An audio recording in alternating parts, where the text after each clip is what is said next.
Okay, we're back to OKs again. So, you know what I'm going to do with this? These are called finger savers. Yep, you heard me, finger savers. So, what I need to do is have maximum control of this crankshaft. And in order to do that, I can't be sticking my fingers down in there.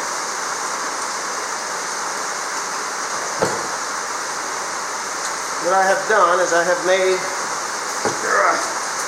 these two little straps here. The crank really isn't as heavy as you think it is, but heavy enough to piss me off right now. How's that sound? Okay. So, this is how you do this if you don't have a crank.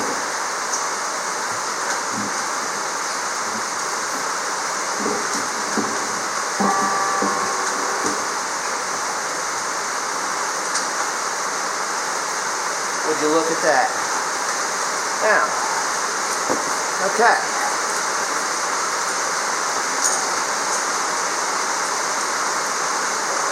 Now what I have to do at this time, I put my handy dandy gloves on. I don't want to get my fingers pinched, but I'll take you off the tripod real quick. Everything is just dripping with water. So what I have to do at this time, and I probably should have thought a little bit ahead, I gotta find my timing mark. Now, I didn't think ahead, so what I'm gonna do is I'm actually just gonna pick this end of the crankshaft up. The timing mark for this crank is right here. Right there, you see the V? And that has to mate up with the timing mark over here. Obviously, it's on the opposite side of the planet.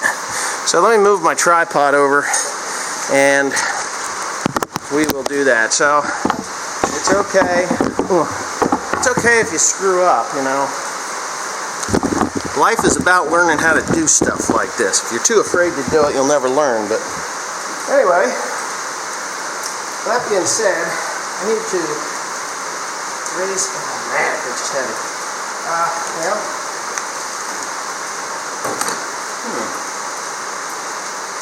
I just need to raise that up. Just enough to turn that. So if I was going to do that in a more efficient manner than what I'm doing right now, we just do this, right? Okay. So my timing pin is there, so we're going to get that thing close. Alright. Getting there. Once this crank is set, that's it, man. That part of it is done. So we're going to get this out of the way. I need to sharpen my knife. And also, I don't want anything to get jammed up in there.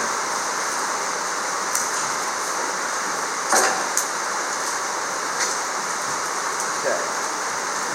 So.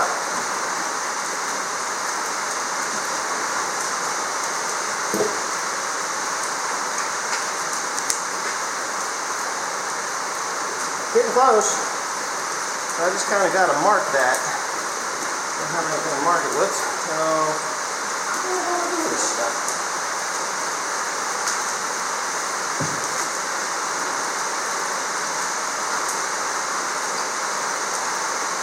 There. There's a marker you don't have to worry about removing. A little bit of grease. That should help.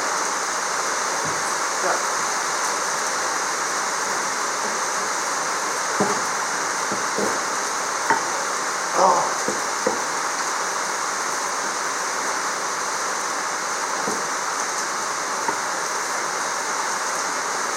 There we go.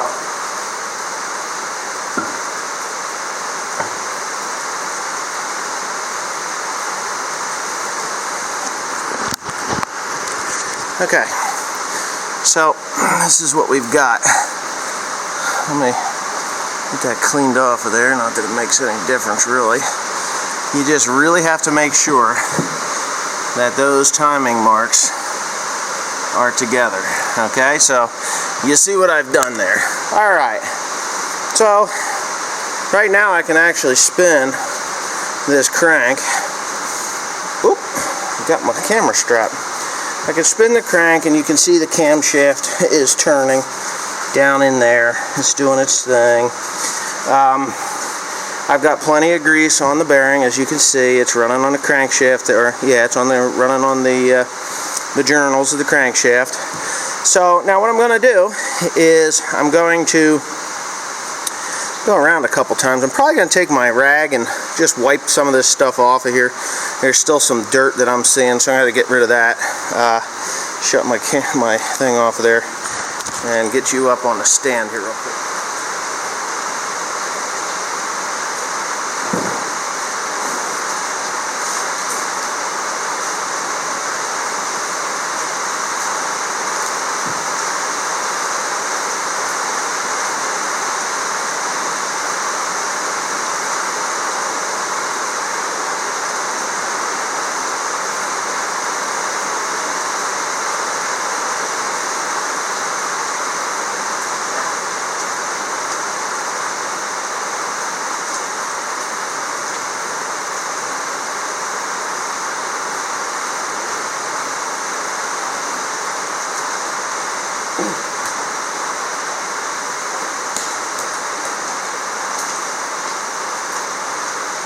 Okay.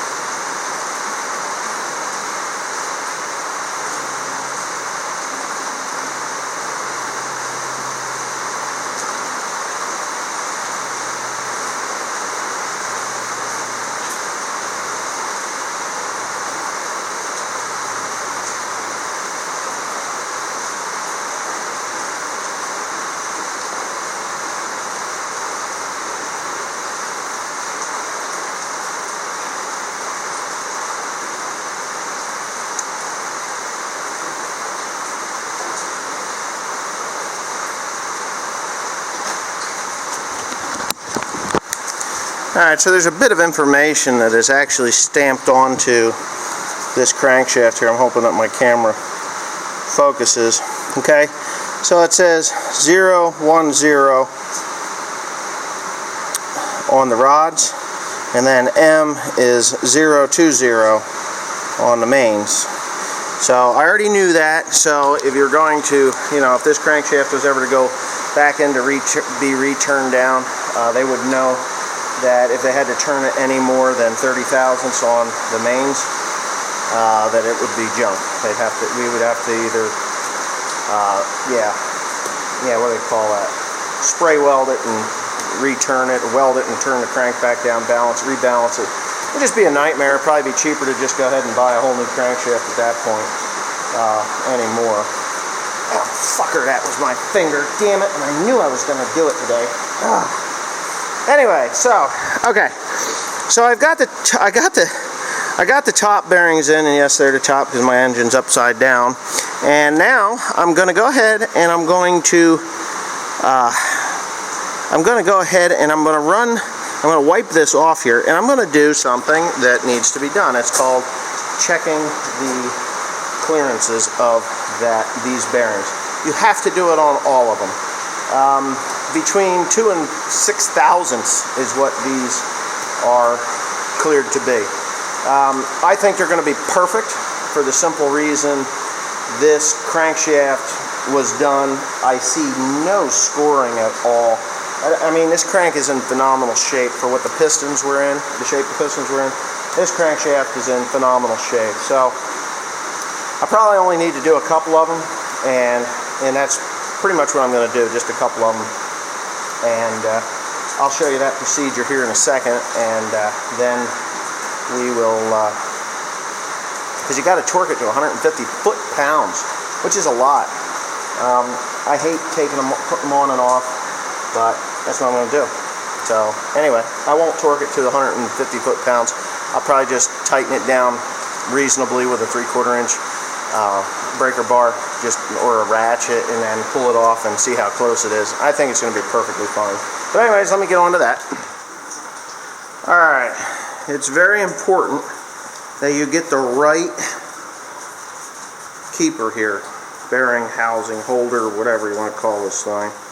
I'd call it a pillow block if I was putting regular roller bearings in, but not what it is. Now, this bearing is the number 1. Alright, hold on a second here. That was my grandmother calling. You know, when grandma calls, you gotta answer. She'll be 93 here in a week, a little over a week, on the 21st of January. And yeah. Now years ago, back in when these things were made, they used to have a date on them. They would date the year, not the month, but the year. And you would be able to know when the hell that thing was put in there. Ooh, damn it. I'm sure somebody's going to say I just ruined that. Oh, let's clean it up a bit.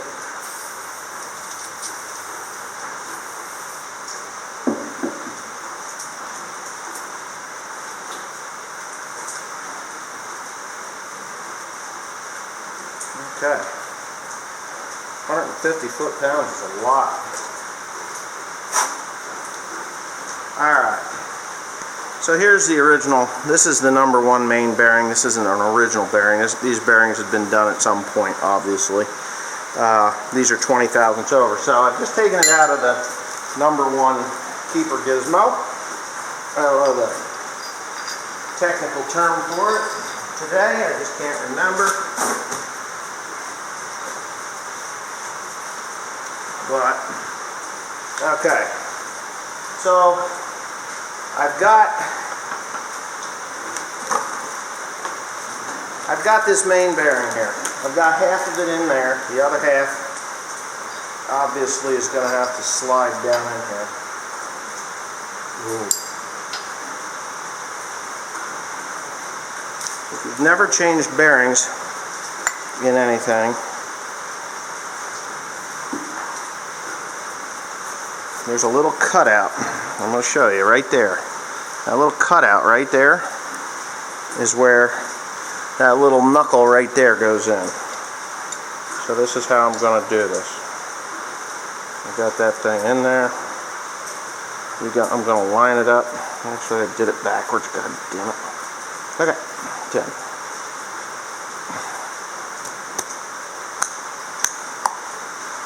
What happens is, when you set this bearing down in there, in the block, these lovely little feet, as I like to call them, you can see where it happened on the other side. They sit on one another. That's the stopper. That's the only thing that keeps that thing from spinning. So, I've got that on. I've got this wiped down. And I'm going to grab this stuff here called plastigage. Okay, if you can't see that, it's plastigage. In the book, it's telling me that the clearance should be between, let's see, 2 and 6 thousandths, or 3 and 6 thousandths. So, what I'm going to do is I'm going to get a piece of this, and I'm going to break it off or cut it off. Here, go ahead.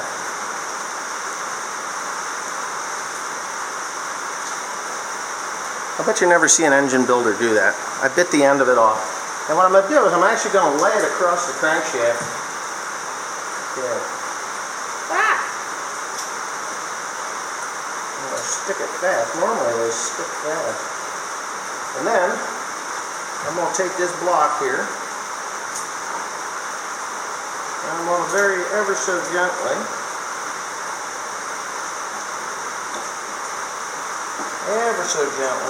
eat it in there.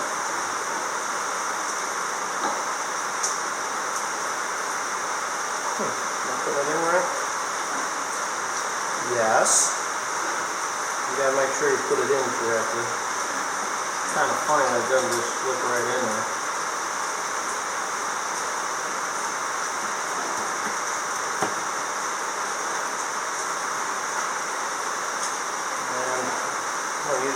flashlight to make sure that the plastigage is still where it belongs.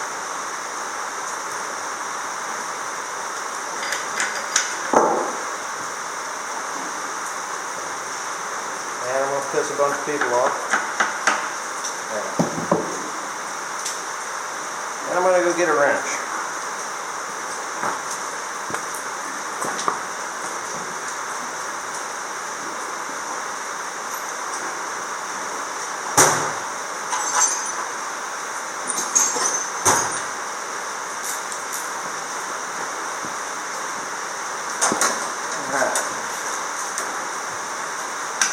Just a regular old dirty ratchet.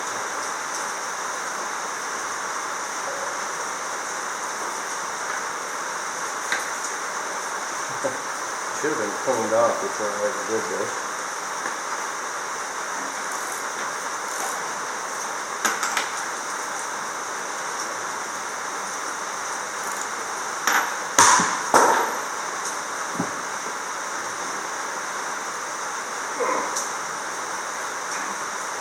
Okay, you don't spin it or anything, you just squish it fast.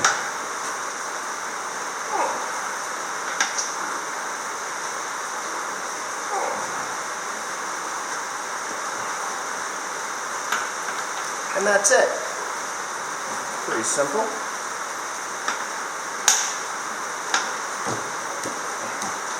I'm nowhere near the torque that I need to be at, but I'm right where I need to be to do a plastigage test on that main. I'll go through front main, the first main.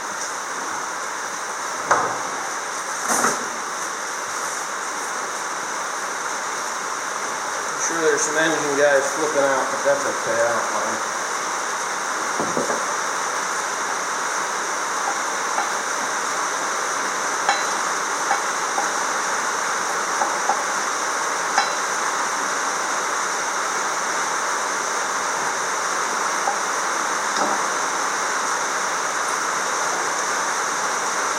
Okay.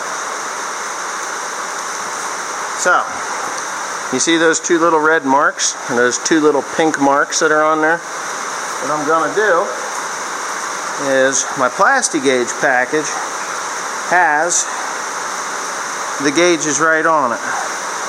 So I'm going to take a look here and we'll lay it up there. I am within tolerance. This is at 4 1/1000ths. The tolerance is between 3 and 6 thousandths. I am at 4, possibly a little closer to 3, but 4, probably 4 or 5. That's pretty damn good. Now, there's no need for me to wipe this off, but I probably will. It's just wax.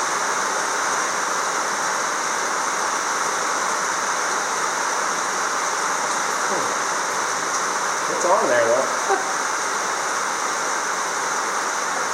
Yeah.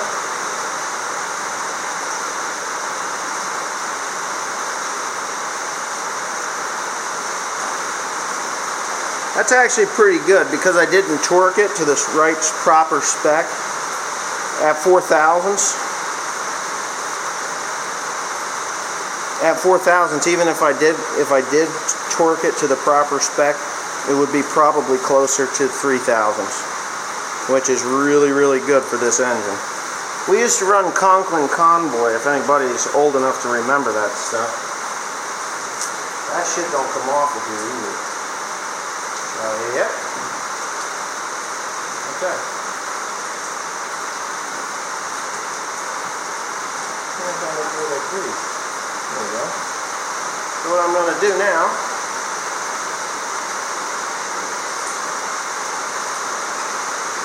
grease that sucker.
There.